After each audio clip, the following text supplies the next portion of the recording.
কাজিৰঙাৰ eco sensitive জনক লৈ কলিয়াবৰৰ কুঠৰীৰ স্থানীয় দাঁতি কাষৰীয়া ৰাইজৰ তীব্ৰ প্ৰতিবাদ। যোৰহাটৰ সাংসদ গৌৰৱ গগৈয়ে কাজিৰঙাৰ ইকো সেন্সিটিভ জোন 1 কিলোমিটাৰৰ পৰিৱৰ্তে 10 কিলোমিটাৰ হ'ব লাগে বুলি মন্তব্য কৰাৰ পাছতে ক্ষুব্ধ হৈ পৰে কাজিৰঙাৰ দাঁতি কাষৰীয়া অঞ্চলৰ ৰাইজ। কাৰ্বি ছাত্ৰ সন্থা আৰু কাজিৰঙাৰ সমীপৱৰ্তী কাৰ্বি আংলঙৰ জনসাধাৰণেও প্ৰতিবাদত অংশ লয়। একাংশই অৰ্ধনগ্ন হৈ সাব্যস্ত কৰে প্ৰতিবাদ। কুঠৰীৰ পৰা বাগৰিলৈ কেইবা শতাধিক লোকে বৃহৎ প্ৰতিবাদী সমদল উলিয়াই ৰাজপথ উত্তাল কৰি তোলে। প্ৰতিবাদকাৰীসকলে গৌৰৱ গগৈ মুৰ্দাবাদ, অখিল গগৈ মুৰ্দাবাদ ধ্বনিৰে প্ৰতিবাদ সাব্যস্ত কৰাৰ লগতে কুঠৰী আৰু বাগৰি অঞ্চলত ইকো সেন্সিটিভ জোন শূন্য কৰাৰ দাবী উত্থাপন কৰে। ইপিনে কলিয়াবৰৰ কুঠৰীৰ পৰা কাজিৰঙাৰ হালদিবাৰীলৈকে ৰেলী উলিয়াই গৌৰৱ গগৈৰ বিৰুদ্ধে প্ৰতিবাদ সাব্যস্ত কৰি ৰাইজে অৱৰোধ কৰিলে ৩৭ নং ৰাষ্ট্ৰীয় ঘাইপথ। জনসাধাৰণৰ অধিকাৰ আৰু সংৰক্ষণৰ মাজ এক সুষম ভাৰসাম্য ৰক্ষা কৰি জনবসতিপূৰ্ণ এলেকাত 0 কিলোমিটাৰ ইকো সেন্সিটিভ জোনৰ অন্তৰ্ভুক্ত কৰি ৰাইজৰ হৈ আমি ৰাইজৰ সহযোগিতা দিছোঁ। গতিকে মাননীয় সমাজজিলা আয়ুক্ত মহোদয়ক আমি এই স্মাৰ্ট পত্ৰখন প্ৰদান কৰি তেখেতে মাননীয় মুখ্যমন্ত্ৰী মহোদয়লৈ প্ৰেৰণৰ ব্যৱস্থা কৰিবৰ কাৰণে আমাৰ ফালৰ পৰা অনুৰোধ জনালোঁ।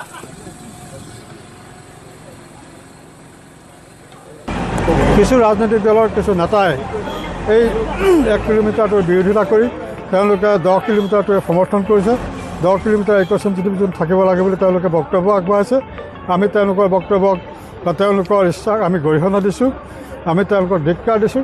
কাৰণ আমি কাজিৰঙাৰ কাষৰ দাঁতি কাষৰীয়া ৰাইজে ইকো সেন্সিটিভ জোন বা কাজিৰঙাৰ বন্য জীৱ জন্তু বা কাজিৰঙাৰ বিভিন্ন আইনৰ কাৰণে যি সমস্যা ভুগি আহিছোঁ, সেই সমস্যাৰ পৰা পৰিত্ৰাণ পাবৰ কাৰণে মাননীয় মুখ্যমন্ত্ৰী মহোদয়ে যি 1 কিলোমিটাৰত ইকো সেন্সিটিভ ৰখাৰ প্ৰস্তাৱ প্ৰেৰণৰ যি প্ৰস্তাৱ বক্তব্য আগবঢ়াইছে তাক আমি আদৰণি জনাইছোঁ।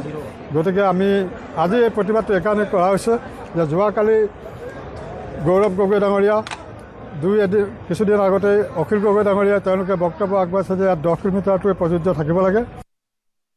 গৌৰৱ গগৈক আমি ধিক্কাৰ জনাইছোঁ। গৌৰৱ গগৈ ইকো সেন্সিটিভ জোন ইকনমিক জোন এই কথাটোৱে নাজানে। তেওঁ প্ৰথমতে ইকো সেন্সিটিভ জোনটো পঢ়ক। ইকো সেন্সিটিভ জোনটো হ'লে আমাৰ দাঁতিকাষৰীয়া অঞ্চলৰ ৰাইজৰ কি ক্ষতি হ'ব। আমাৰ ইয়াত 3-4টা পৰ্যায়ক্ৰমে হ'ব। যিকোনো ধৰণৰ আমাৰ ইয়াত সমস্যাৰ সন্মুখীন হ'ব পাৰে। এই সমস্যাৰ সন্মুখীন হোৱাৰ ক্ষেত্ৰত তেওঁ কালি যি ধৰণে 10 কিলোমিটাৰ ইকো সেন্সিটিভ জোন ঘোষণা কৰিবৰ কাৰণে তেওঁ কহৰাত প্ৰতিবাদী কাৰ্যসূচী গ্ৰহণ কৰিছে, তেওঁক আমি ধিক্কাৰ জনাইছোঁ। 1 কিলোমিটাৰ বা 3 কিলোমিটাৰলৈ যদি এই ইকো সেন্সিটিভ জোন সম্প্ৰসাৰণ কৰা হয়, তেতিয়াহ'লে আমাৰ যি খিলঞ্জীয়া লোক আছে এই খিলঞ্জীয়া লোকসকল কিন্তু বহুত বিপদত পৰিব।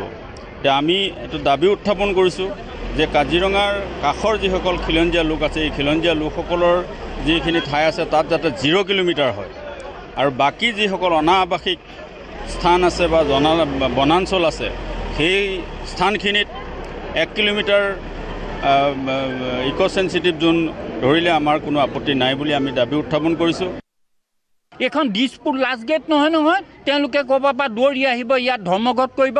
ইয়াত কাজিৰঙাবাসীৰ কাৰো সমৰ্থন নাই। তেওঁ এলিভেটেড কৰিডৰে দেখোন বিৰোধিতা কৰিলে। What kind of person? তেওঁ সংসদ ক'বলৈ আমাৰ লাজেই লাগে। তেওঁ সেই সংসদত পাৰ্লিয়ামেণ্টত গৈ পেলাই ইংৰাজীত কেইটামান চিঞৰি ভাষণ দিলে সেইটো কৰ্মদক্ষ বুলি নুবুজায়। আচলতে আমি কাজিৰঙাবাসী সদায় এই কাজিৰঙা ৰাষ্ট্ৰীয় উদ্যানৰ সুৰক্ষাৰ কাৰণে আমি চৰকাৰৰ লগত আছোঁ আৰু চৰকাৰক আমি অনুৰোধ জনাইছোঁ মুকলিভাৱে যে 0% ইকো সেন্সিটিভ জোন কৰক। আমি এইটোৱে কামনা কৰোঁ।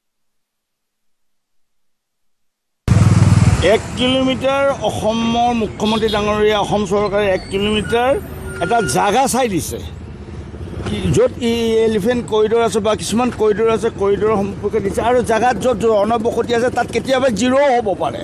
কিন্তু এটা ছিষ্টেমতে কৈ থৈছে 1 কিলোমিটাৰ বুলি। সেইখিনি স্থানীয় ৰাইজে মানি লৈছে। ঠাই বিশেষকৈ 1 কিলোমিটাৰ, ঠাই বিশেষকৈ 500 মিটাৰ, ঠাই বিশেষকৈ 200 মিটাৰ, ঠাই বিশেষকৈ আপোনাৰ 100 মিটাৰ, ঠাই বিশেষকৈ 0 হ'ব পাৰে। সেইখিনি আমাৰ স্থানীয় ৰাইজে ইয়াত অসম চৰকাৰৰ অসমৰ মুখ্যমন্ত্ৰী ডাঙৰীয়াৰ যি ঘোষণা এই ৰাইজে কুঠৰী ৰাইজে বা এই অঞ্চলৰ ৰাইজে মানি লৈছে।